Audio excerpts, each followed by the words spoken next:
Hola, estamos con Jorge Cardona, profesor de la maestría en periodismo de la Universidad de los Andes y mucho más que eso, legendario editor del diario El Espectador por muchísimos años, reportero judicial por tantos más, autor de múltiples libros, entre ellos uno reciente que se llama Pioneras de la Libertad de las Mujeres en el proceso de la independencia de Colombia, de Días de Memoria, Diario del Conflicto y algunos otros más.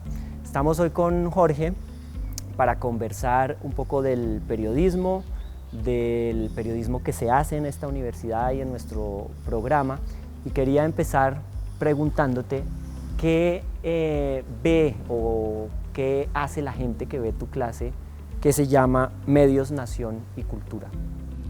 No, pues la idea básica es un poco recorrer la historia de Colombia y ver la incidencia que ha tenido la comunicación en los procesos sociales, económicos, políticos que ha tenido el país.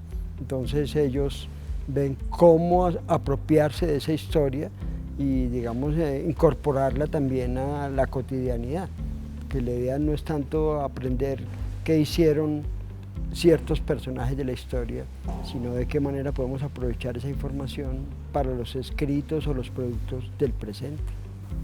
Uno de los rasgos distintivos de tu trabajo como editor en El Espectador, y lo he oído de muchos reporteros, era la capacidad siempre de darle más contexto a las historias, ¿no? Como de justamente ver el presente en una perspectiva histórica y sobre todo relacionando con otros eventos. ¿Tú crees que eso es algo que en general le hace falta al periodismo? Pues yo creo que de todos modos cualquier producto periodístico debe tener dos coordenadas muy claras, que es el tiempo y el espacio. Es decir, historia y geografía, que era lo que uno aprendía en el colegio. Porque nada nace de la nada, todo tiene unos antecedentes, todo tiene un contexto, pero ese contexto también es geográfico. Las cosas suceden en tiempos específicos y en lugares concretos. Entonces, la ilustración de ese espacio y la ilustración del tiempo hacen que un texto quede fortalecido y que los hechos que se van presentando tengan una coherencia en el tiempo y en el espacio.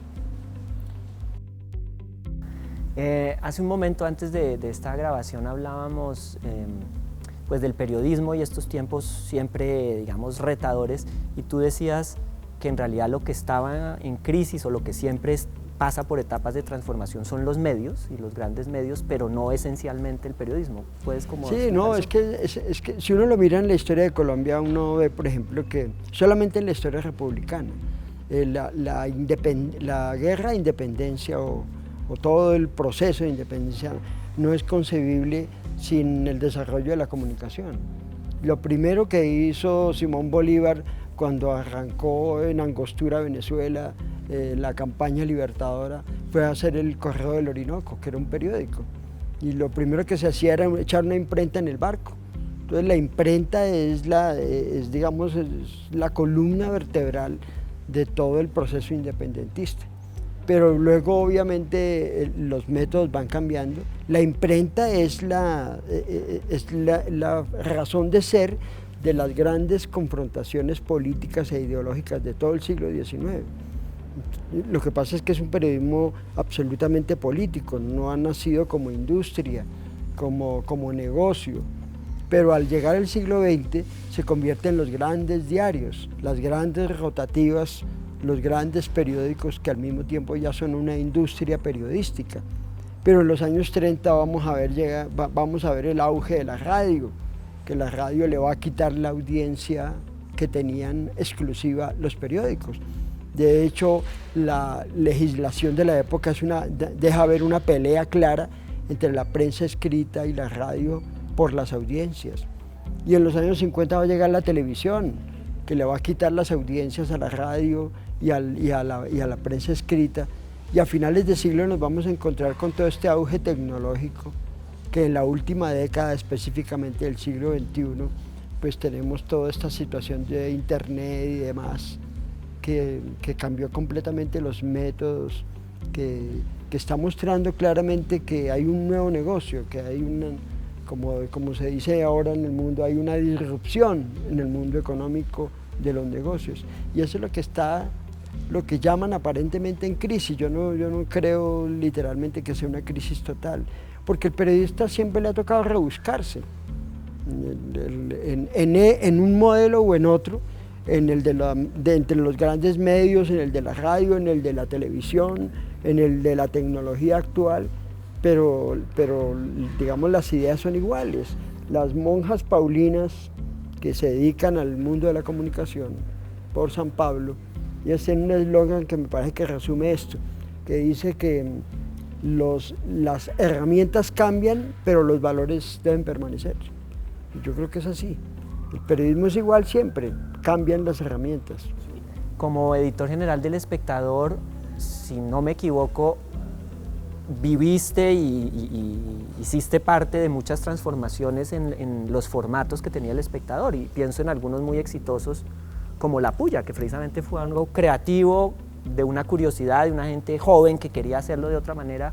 ¿Puedes contarnos un poco eso, cómo se vivió dentro del periódico, pues de un periódico centenario? Claro. Bueno, primero parto de una experiencia personal. Yo empecé haciendo periodismo con máquina de escribir, buen tiempo, en radio.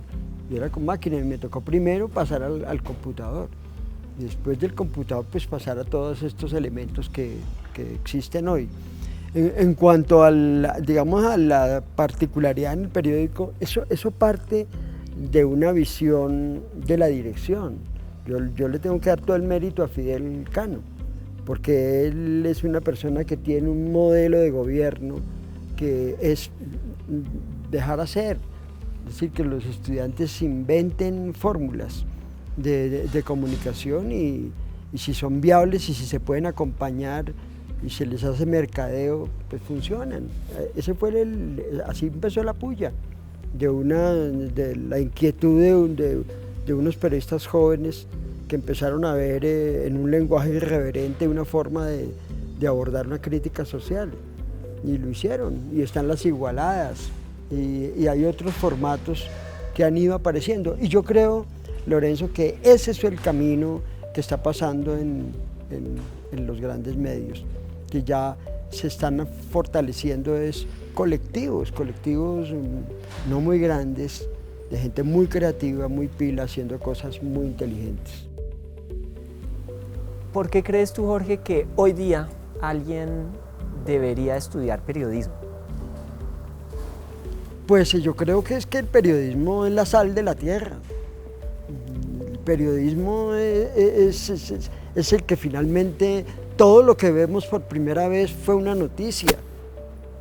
Yo le pregunto a los estudiantes, ¿usted qué estaba haciendo el 11 de septiembre de 2001? Todo el mundo recuerda lo que estaba haciendo, que estaba en el colegio, que estaba con la mamá, que estaba con el papá. Todo empieza en una noticia y uno no sabe cuánto lo estaba atrayendo las noticias al ser comunicativo que deambula en el inconsciente de la persona. Entonces yo creo que finalmente uno está sujeto a la información. Todo el mundo hoy, mientras estamos hablando aquí, cualquier persona que te habla de la propuesta de constituyente de Gustavo Petro. ¿Por qué? Porque salió en los medios. Entonces siempre va a haber alguien que está informando. Pero lo importante es que la información se amplíe, se fortalezca hasta terminar siendo una obra personal. Muchas gracias, Jorge, por habernos acompañado. Es muy amable por la invitación.